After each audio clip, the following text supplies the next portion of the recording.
Bring this bulletin to you right here from Nairobi, and we have our Facebook Live Mwangaza TV and our YouTube Mwangaza TV Kenya. You can get there and subscribe.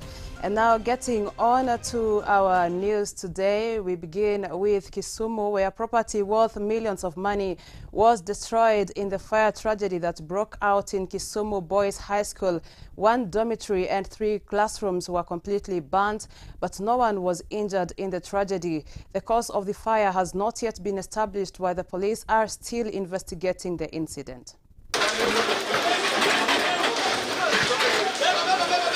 Fortunate incident that has happened to our school. This happened at around 8:30 when all the boys had gone to class. The boys had taken breakfast and the teachers were in the compound. I happened to be around and I was called around 8:30 by one of the teachers in the compound who told me the fire incident in the dorm section. When I moved the dorm section, I discovered that one of our dormitories was affected by the fire. So we called the fire brigade. By the time I was coming in, the fire brigade had been called, and I want to thank them. They came in speedy to rescue the situation. The unfortunate thing that our dormitory was in time with one of the classes, so that also got affected, one of the classes that are there. I also want to report clearly, we had 1,500 boys in the compound, and none has been affected by this fire incident. There's no casualty about this fire incident. We cannot say at the moment what is the cause of the fire. We are not in a position to say at the moment what is the cause of the fire. Investigations are on. We will be able to say at a later date what exactly caused the fire. That all the students who are already in the compound are safe because at that time they were in for preps. Allow me to thank the fire brigade for Kisumu, Kibos Sugar, Kenya Airports Authority, Kenya Pipeline for responding very fast to make sure that they contain the fire in good time. We also want to thank the security agencies in Kisumu town. They were here very fast and they made sure that as the public came in to support putting out the fire, the learners remained safe. Now, as you're aware, the school has 2,300 students, of which 2,000 of them are boarders and 300 are day scholars. Most of the students reported yesterday, and up to yesterday, 1,652 students are reported from the half term that we gave them to take a break during the elections. Now, the fire has destroyed 3 dormitories carrying about 85 learners each and 4 classrooms. So we have 250 students who are directly affected by the fire in terms of all the items that were in the dormitory have been destroyed. Of that group, the school, that is the board, the PTA, have decided that they are not sending the learners home. The students are not being sent home. The school, the board and the PTA and the old boys, I should have mentioned that. The chair of the Old Boys Association is here. They are extremely supportive. They've been part of this support process.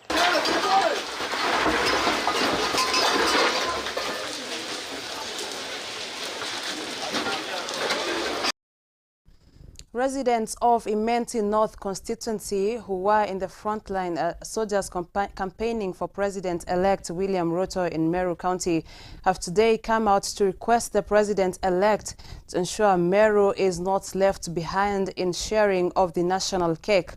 In a press statement, the residents have said that they are happy that their tireless efforts bore fruit of Ruto win and that Meru stood with William Ruto at all times.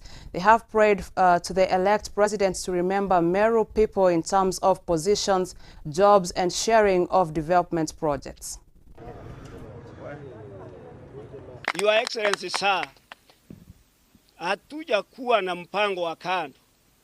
Na hakuna wakati Meru tutakuwa na mpango ya kando, hata kama tunapigwa, hata kama serikali imeingilia, hata kama wameleta machifu campaign, tumesimama na wewe kindete, na tunataka kusema Your Excellency sir, Meru ni sehemu yako, ni sehemu ya bedroom yako, na unaposhughulikia wengine tuweke mahali unaweka watoto wako.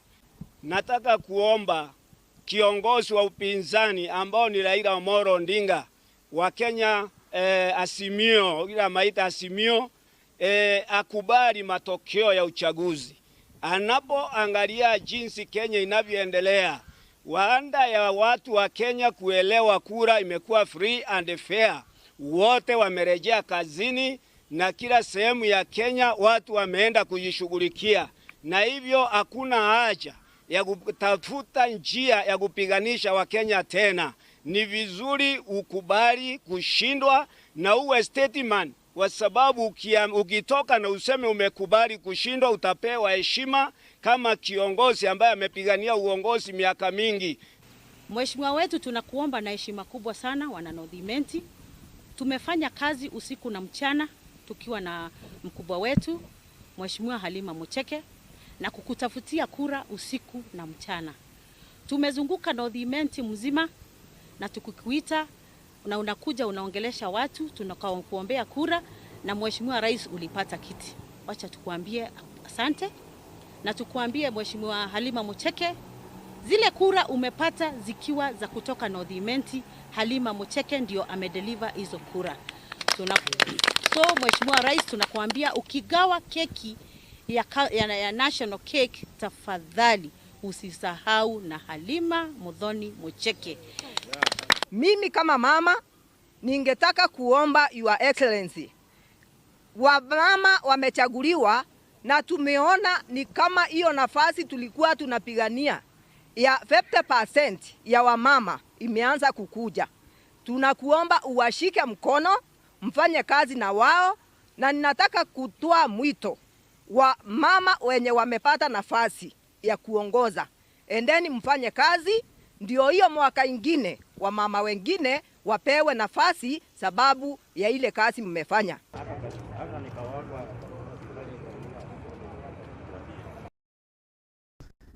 Mwea rice farmers want the new government to issue subsidized fertilizers to boost their harvest. Speaking while transplanting rice seedlings this season, led by Jane Wamboi, urged the new government to explore the possibility of coming up with a bill that would regulate the sale of imported cheap rice.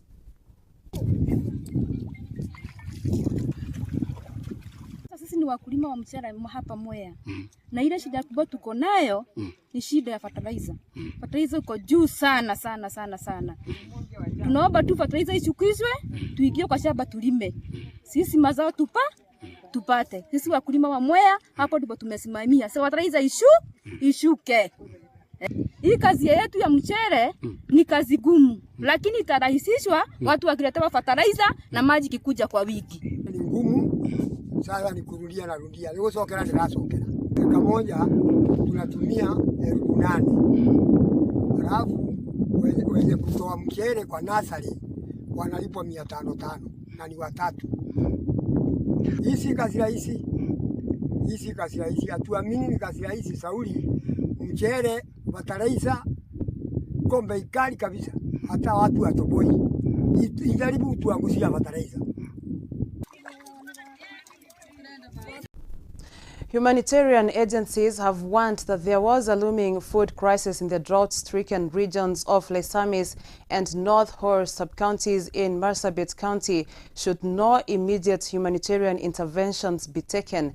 Speaking during a food distribution exercise to more than 4,000 vulnerable households in Laisamis sub-county, a Canadian-based Christian World Service Project coordinator Michael Kindagor noted that the drought situation in the region was worsening with each passing day.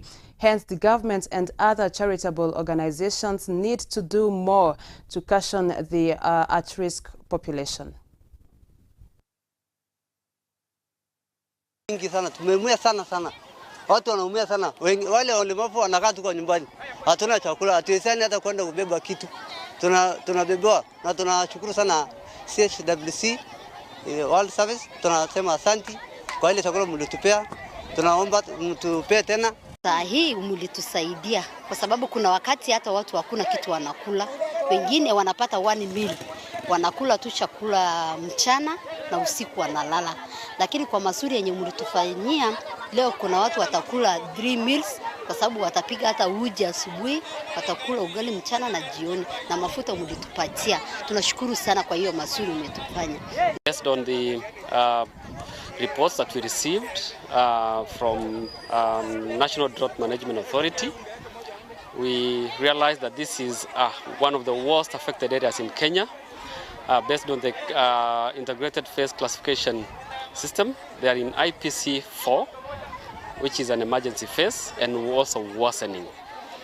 The area has never received rains, I think, for the last 4 years, and the situation is very, very dire. Many livestock, a total of over 1 million livestock has been reported to be lost, and the ones that are here now are emaciated and others are dying.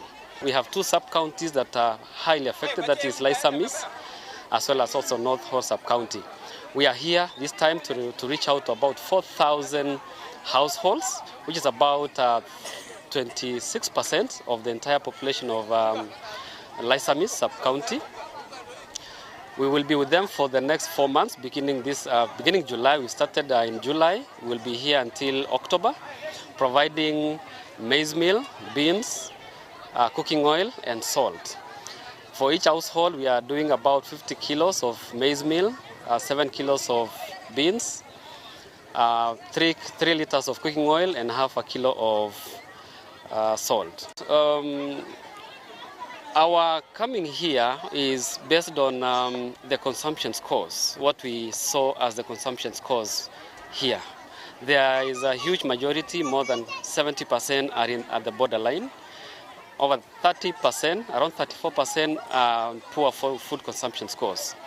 And then there are also the indices for the reduced consumption based on coping indices is also very high in this particular sub-county.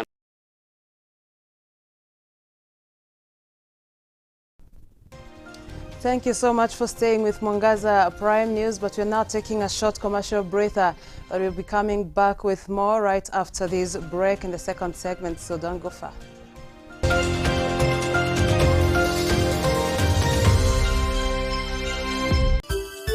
Unatazama Mwangaza TV, tumaini lako.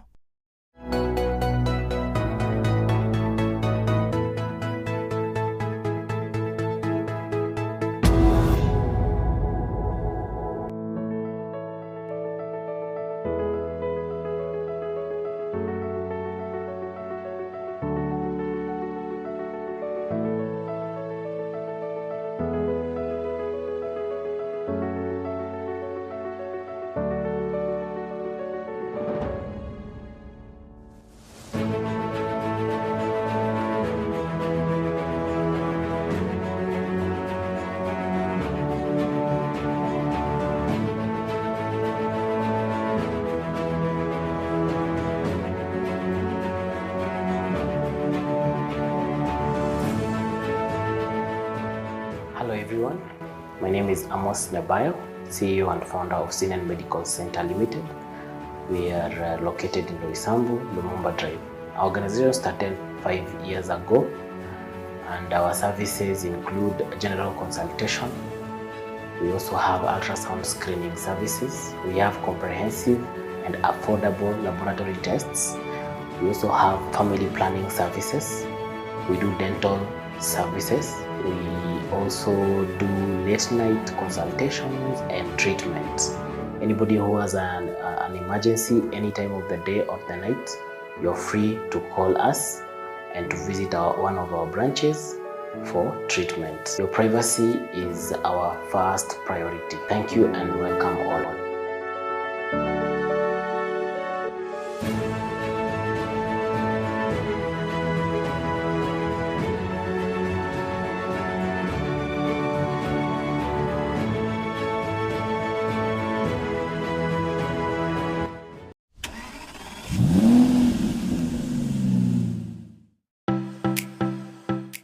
Unatamani kuwa dereva shupavu? Bas, ndoto yako sasa inaweza timia. Unachohitaji tu ni uwe na umri wa miaka 18 na zaidi. Chuo cha udereva cha Jewel Institute of Advanced Driving sasa wanakutangazia kuwa kufahamu kuendesha gari kumerahisishwa vilivyo. Ukipata wakufunzi wazuri, waliohitimu na wenye uadilifu, utajua kuendesha gari kwa muda mchache mno. Jewel Institute of Advanced Driving wanakufunza udereva wa magari aina yote, magari madogo hadi udereva wa malori. Malipo yao ni nafuu zaidi. Jiandikishe leo na bila shaka hautajuta. Jewel Institute of Advanced Driving. Drive with confidence. Usipitwe na vipindi uvipendavyo katika runinga ya Mwangaza. Unaweza kutufuata na kuzungumza nasi kupitia mitandao ya kijamii kama vile Facebook, like and share ukurasa wetu wa runinga ya Mwangaza. Tufuate pia kupitia Twitter @MwangazaTV, Instagram Mwangaza TV Kenya, YouTube kupitia Mwangaza TV Kenya. Mwangaza TV, tumaini lako.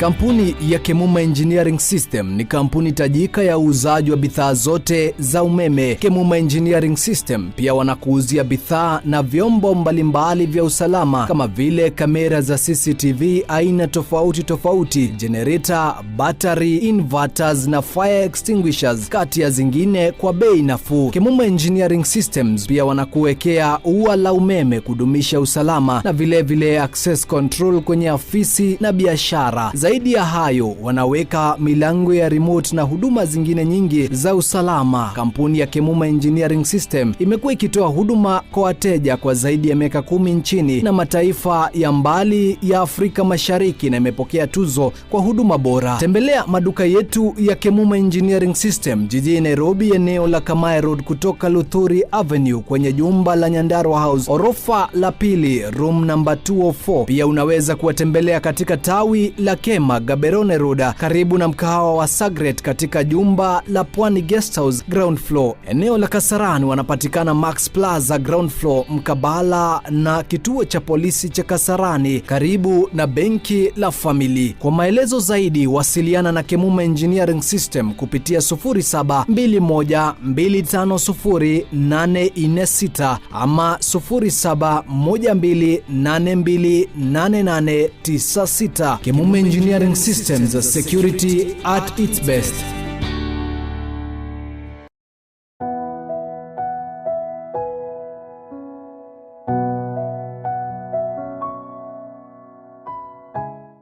Maandiko katika kitabu cha Zaburi 18 mstari wa 3 inasema hivi: nitamuita Bwana astahilie kusifiwa, hivyo nitaokoka na adui zangu.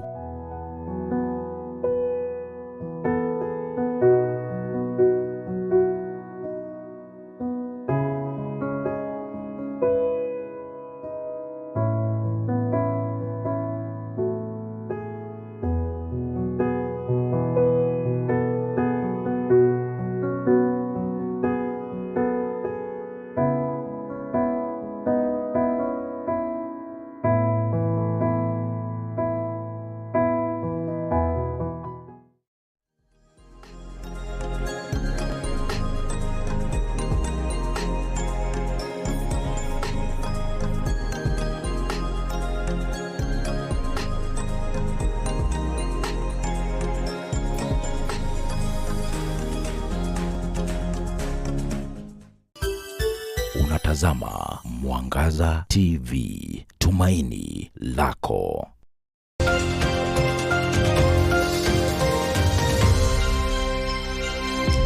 Welcome back to the second segment of this bulletin, and many thanks for staying with us and moving forward. Laikipia Governor-elect Joshua Irongo has promised to revitalize health services in the county to enhance service delivery. He said he was keen on improvement of health services, terming it as a critical component of not only development but also the health the healthy well-being of the local communities. Speaking while on a familiarization tour of Nyahururu County and Referral Hospital, the governor-elect said he was in consultation with key stakeholders in the sector in an effort to look into critical areas of focus, which includes staff, hospital equipment, drugs, and welfare of workers.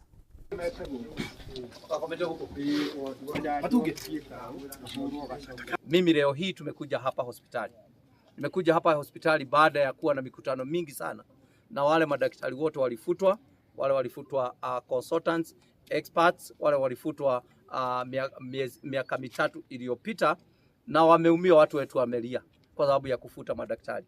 Nimekuwa na hizo mikutano, nimekuwa na mikutano na wale wanaajiri ile County Public Service Board, nikakuwa na union ya madaktari, na leo nikasema jana nikashida kule Nanyuki Teaching and Referral Hospital.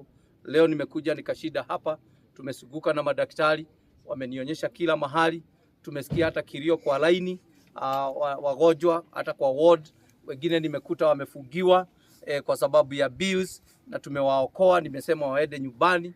Na kwa hivyo haya mambo yote tumeyafanya kwa sababu ni lazima wakati tunapatia watu wetu huduma, tuwapatie tukiwa tunaongozwa na utu ndani yetu. Kwa hivyo nataka kuchukua hii nafasi kusema kati ya yale mambo yote tumeyasema na tumeona na tumekubaliana ni ya kwamba kuna wale nurses wetu na madaktari wetu na clinical officers wetu, wote madaktari wale wako under contract, tumesema ya kwamba tutahakikisha kuanzia mwezi wa 9 wote tutaweka under permanent and pensionable scheme. Sio wasikue watu wanagojea miezi mitatu uli new contract. Hata mambo ya career development haiwezekani, haitawezekana ikiwa watu wetu tunaweka under contract. Na kwa sababu hatuna nia ya kufuga hospitali hivi karibuni, kwa hivyo tumekubaliana ya kwamba tutaweka wakuwe permanent and pensionable. Kwa hivyo hiyo ni kitu kimoja tumekubaliana. Wakati nikiapishwa nishukue mamlaka ya kaunti hii, tutahakikisha hizo dawa zile sisi tulikuwa tunaambiwa tuende tununue huko nje, hatutakuwa tunanunua. Kwa sababu ya nini? Kuna hizo supply tutaleta, na tena nitarudisha zile pesa hospitali zinapata kutoka kwa zile services. Zile pesa tunalipa kwa wakati huu zinaendaga kule kwa county, zikienda kule zinapatiwa priority zingine. Na ndio unaona hata hapa kuna wakati mwingine unaambiwa enda kununua cotton wool, enda nunua hii, enda nunua shindano. Ile hospitali inafaa inunue wakati wote. Na kwa hivyo tukaamua kwamba hizo pesa tunaokota kwa hospitali kuanzia mwezi wa 9 zote tutakuwa tunazitumia kutoka hapa, tutarudisha hapa. Ndio mambo mengine mnaona hata uchafu iko hapa, hospitali inaweza chukua CEO na administrator na timu yake, wanaweza kuamua ni nini wanaweza kufanya. Na ndio ile ingine ya kutoka kwa exchequer ile tunapatiwa na national government, ikuwe ni ya kuongezea kukuja kutengeneza wards zingine, kuongezea laboratory. A middle-aged man is reported to have allegedly injured his wife in West Ngusini of Makueni County, after which he set their house ablaze before ending his life. According to the resident, Matolo Kasimu had disagreements with his wife, which led to the incident. Efforts by the neighbors to put off the fire did not bear any fruit, since everything was reduced to ashes. The body of the late Matolo has been taken to Makueni Hospital mortuary, where the wife, at the age of 36 years, continues to receive treatment at the hospital and yet to undergo a head surgery. Jina langu naitwa Christopher Kashimu Mcha. Hiyo utendo nitaendeka, niamka usiku, nisikia kelele, katoka, halafu kiangalia makakimbia hapa makaenda. Akienda na huyo kijana amekuja, nimemuuliza, wapi mke wako? Akasema ni ule. Ukimwambia yuko wapi? Akaambia mimi naenda chini, anapitilia hapa nakimbia. Lakini tukajua watu wanakuja. Sasa tukaangalia yule mwanamke, tuwajua pale iko. Tukijua pale iko na napelekwa hospitali. Napelekwa hospitali na watu wanarudi, tukatafuta yule kijana yangu. Alafu tukamkuta hapo kwa mti. Alafu Polisi tukasema polisi naitwa kuja angalia hiyo. Ile jambo lilitokea. Lakini mimi nilifika hapa mwendo wa saa 7 hivi kasorobo. Nikakuta nyumba imechomeka. Nikakuta majirani wote katika sehemu hii wakuwa wamekusanyika mapema zaidi ya mimi. Basi nilipokuja nikakuta gari imeondoka hapa ikabeba yule ambaye alichomeka, bibi yake marehemu ambaye alipelekwa hospitalini. Na yule marehemu ambaye ni bibi yake, bwanake bibi aliyochomeka akawa amepotea. Kisha wakaanza kumtafuta, wakampata amening'inia kwa mti.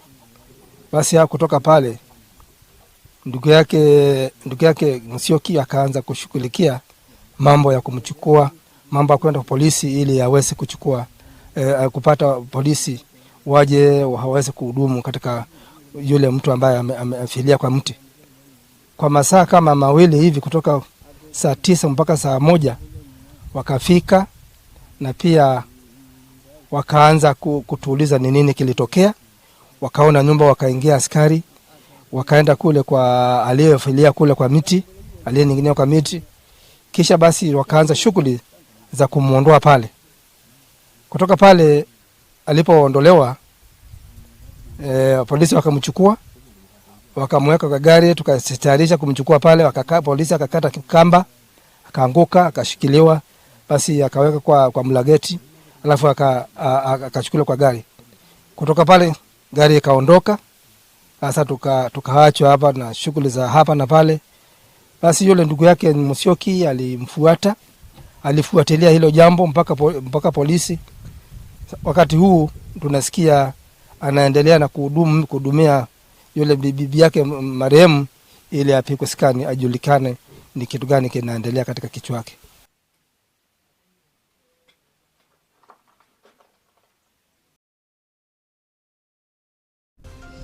And with that report, we're calling it a day right here on Mwangaza Prime News. Many thanks for staying with us. Thank you to our online viewers and everybody who has made this bulletin a success. My name is Daisy Paul, and on behalf of the entire crew tonight, we wish you a lovely night and a nice weekend.